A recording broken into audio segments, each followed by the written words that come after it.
Now, the new Health Minister, Ashley Dalton, says people should be able to identify as llamas. Yes, the Prime Minister faces some questions over whether Ms Dalton is up to the job of Public Health Minister, considering she has defended people identifying as animals, and she's also argued for all bathrooms to be gender neutral, and apparently however you want to identify is simply up to yourself. So there you go.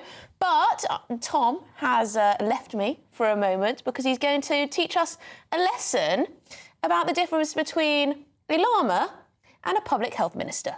That's right. This is Ashley Dalton, the new This is Ashley Dalton, the new Public Health Minister. It's very easy to get these two individuals confused. I can see where Ashley Dalton was coming from in her Twitter exchange in 2016. But if you look very closely indeed, you can see several differences between a senior Labour politician and a llama. Firstly, we could look to the length and width of the neck. Yes, in the llama, it is actually quite a bit thinner, the neck, and a bit longer. We look at the politician, a shorter neck, less in height. Very subtle differences, but differences nonetheless. It's easy to see how Minister Dalton was getting confused. The ears are another note of difference. You can see on the llama, the ears are longer and indeed slightly more pointy than the more rounded ears we see in our common or garden politician. Other things to note, well, of course,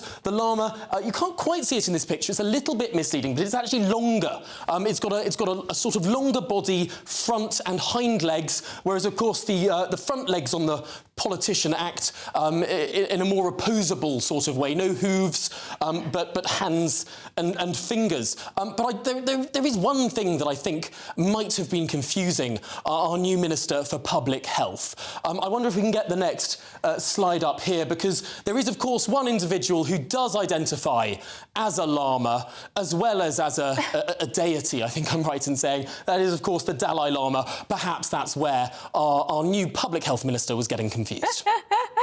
Tom, I like the slide too. Nice addition there. Tom, you can make your way over here while we take a look at what the Reform MP Lee Anderson had to say in the Commons about the new Health Minister. Thank you, Mr Speaker. Now, the new Health Minister has stated that it's OK for a human being to present as a llama. So what I want to know is, if I have a family member who presents as a llama, suddenly becomes ill in the middle of the night, do they send for a doctor, a vet or a straitjacket? Mr Speaker, I can just say to the honourable member that my honourable friend, the Minister for Public Health, believes in treating every human being with the dignity and respect they deserve, even the honourable gentleman. Oh, a catty exchange. Good stuff. I can see why the Health Secretary, Wes Streeting, said there what he did. Treat everyone with respect, even the honourable... It's a joke, it's a funny line. But he didn't take the opportunity there to deny that the new Minister for Public Health thinks that people can identify as llamas and you should indulge them in their delusion. He's her boss, essentially. Surely he's asked her. Surely Wes has asked Ashley Dalton whether she still believes such things, surely? I would have thought that would be surely the first question that you would ask. Just to check sort of everything. Because the thing about Wes Streeting, he's a good politician, right? He has been perhaps much more forward-thinking on a lot of these issues, dragging the Labour Party away from some of the more strange positions that it took under a previous form of leadership. And yet there he comes in with the new Minister for Public Health, who is, if anything, sort of professing more strange and peculiar opinions than even the most... I don't know. I think he was trying not to get bogged down in the detail there, just make a little jibe. I'm trying to move on. A little jibe at Lee Anderson and move on very swiftly. But yes, if you do identify as a llama, do you then call for a vet? Because presumably a run-of-the-mill NHS doctor can't serve your needs. Although vets are more expensive, so perhaps for the purposes of immediate medical attention, individuals will choose to temporarily identify as a human being.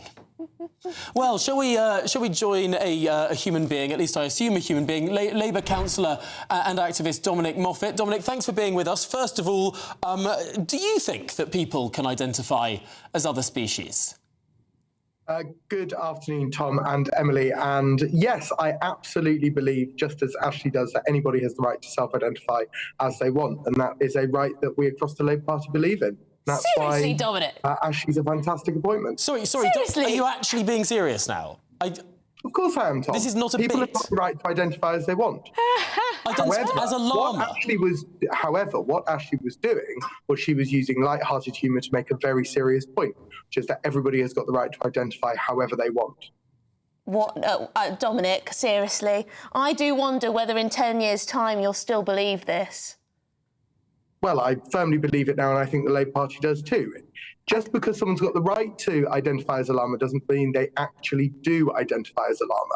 The right to do so, if you truly, in good faith, identify as a llama, is one that you have the right to do. So does everyone else have to accept it? So if you say, I'm a llama, do I have to then say, you're a llama too? Do I have to, affirm you? If I say it, and I'm saying it as a joke, if I don't truly believe it, no, you don't. But if I truly believe I'm a llama, Do you not think you're mentally unwell if you believe you are a llama? I'm sorry, is that controversial? I don't believe you're mentally unwell, no. So what are you then? Because obviously you're deluded. Why are you saying that? Someone's got a right to self-identify, Emily. Oh my God, Dominic, seriously. I'm actually at a loss for words here. I don't think we've spoken before, but you are great. I thought you'd come on here and say something like, obviously she shouldn't have said it like that, she should have misphrased. But no, I mean, we've got a full throttle defence. I'm actually gobsmacked. But when you... This was like Benjamin Butterworth when he'd have said that you could identify as a penguin to Piers Morgan, wouldn't it? But Dominic, when you say someone has the right to identify as a llama, I mean, I'm sure you and I both agree that if someone walks around saying I'm a llama, we don't want to arrest them. Or, they can do what they want. Of course, it's a free society. Is that what you mean, or do you mean that actually people should make accommodations for an individual who says they're a llama? You're back to the good faith argument here, which is somebody who truly, in good faith, identifies as a llama should be treated in such a way.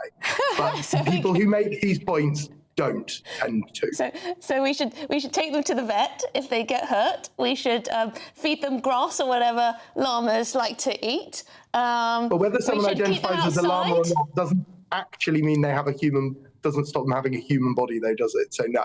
And Lee Anderson's point is, should you take them to a vet? Or should you take them to a vet, or should you take them to a doctor? If Lee Anderson doesn't know the answer to that, I'm not sure he's fit to be a member of Parliament. OK, well, on that note, Dominic Moffett, we'll have to have you back sometime soon. It's been a fascinating conversation. Labour councillor and activist Dominic Moffett, thanks so much for putting that case across. Do you think he was winding us up? I'm a little bit... as I said, I'm a slight loss for words here. Let us know at home. Do you think Dominic was winding us up there? It's a question, isn't it? It's a question. It's a question. Anyway,